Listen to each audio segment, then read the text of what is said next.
बच्चों कैसे हो? सभी घर पर अच्छे होंगे, ठीक प्रकार से होंगे।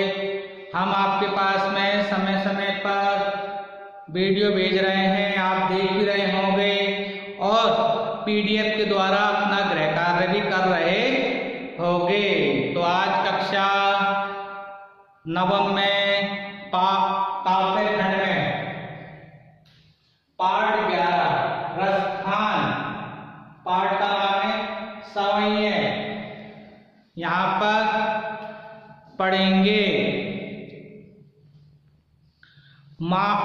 मानुष हो तो यही रसखानी बसो, ब्रज गोकुल गांव के ग्वारन। जो पशु हो तो कहा बस मेरो चरो, नित नंद की धेनु मंझारन। पाहन हो तो वही गिरी को, जो कियो हरि छत्र पुरंदर धारन। जो खग हो तो बसेरो, करो मिली कालिंदी। कुल कंद्रम की डारम, कदम की डारम। तो कवि कहता है, यदि मुझे मनुष्य के रूप में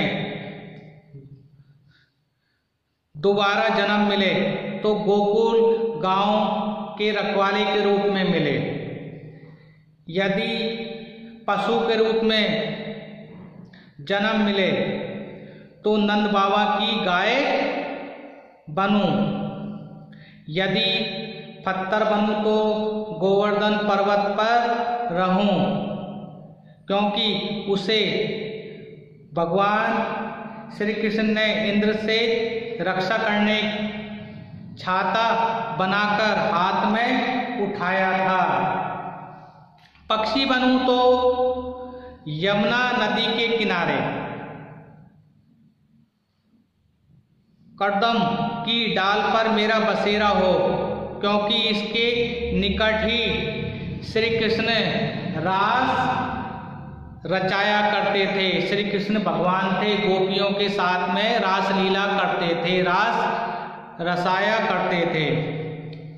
या लकुड़ी अरु कामरिया पर राज तिहूपुर को तजी डारों। आठ भूम सिद्धू सिद्धि नब्बो, निधि के सुख नंद की गाय चराइन बिसारों।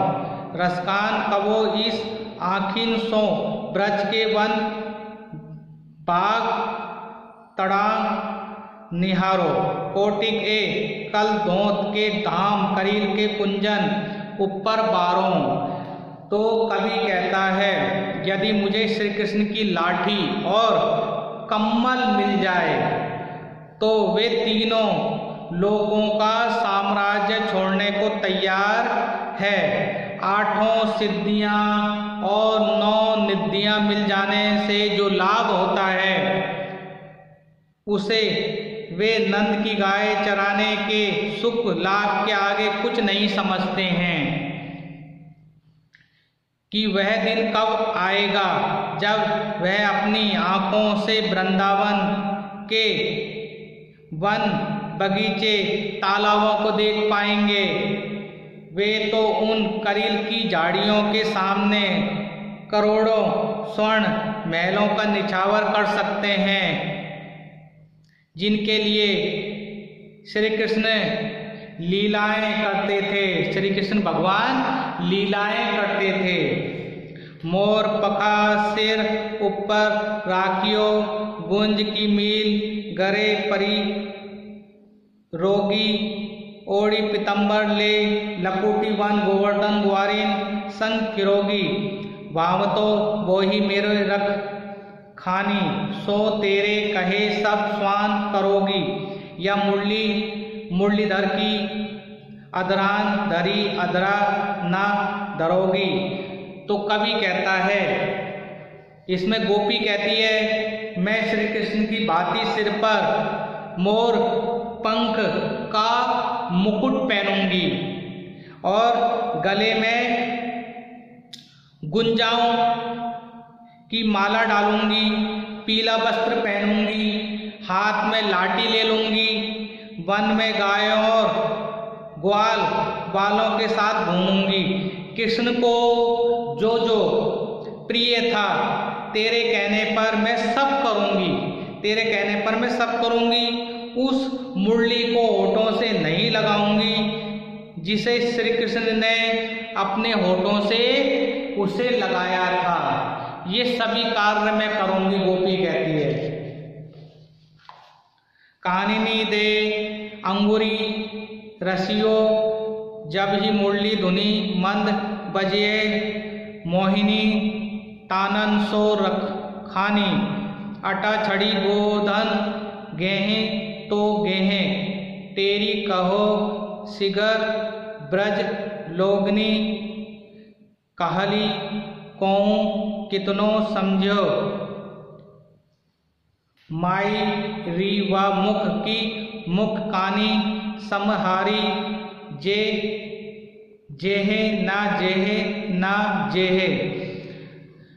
कवि कहता है श्री कृष्ण की बांसुरी की धुन से मोहित होकर एक गोपी कहती है कि जब श्री कृष्ण धीरे धीरे मीठे स्वर में यानी कि मधुर स्वर में बांसुरी बजाएंगे तो वह अपने कानों में उंगली डाल लेगी ताकि बंसी का मधुर स्वर उस पर अपना जादू ना चला सके, यानी कि कानों को वह बंद कर लेगी और श्री कृष्ण का जादू उस पर नहीं चल सकेगा। फिर वह कृष्ण चाहे गाते रहें उस पर उसका कोई असर नहीं होगा, उसके ऊपर कोई उसका असर नहीं होगा। किंतु इसी प्रकार उस कृष्ण की मधुर बांसुरी की धुन उसके कानों में पड़ गई तो वह अपने बस में नहीं रह पाएगी। श्री कृष्ण के चेहरे की मनोहर मुस्कान ऐसी मन भावन है, ऐसी मन को मन भावन है, अच्छी लगने वाली है कि उसके जादू से कोई बच नहीं सकता है। यानी कि इस कविता में यह कहा गया है। सभी को यहाँ पर समझ आ गया होगा। तो इसके कठिन शब्द हैं, शब्दार्थ हैं, इसकी व्याख्या है और इसके प्रश्नोत्तर हैं। मैं PDF के द्वारा भेज रहा हूँ। आप सुंदर सुंदर लेख में काम करेंगे। धन्यवाद।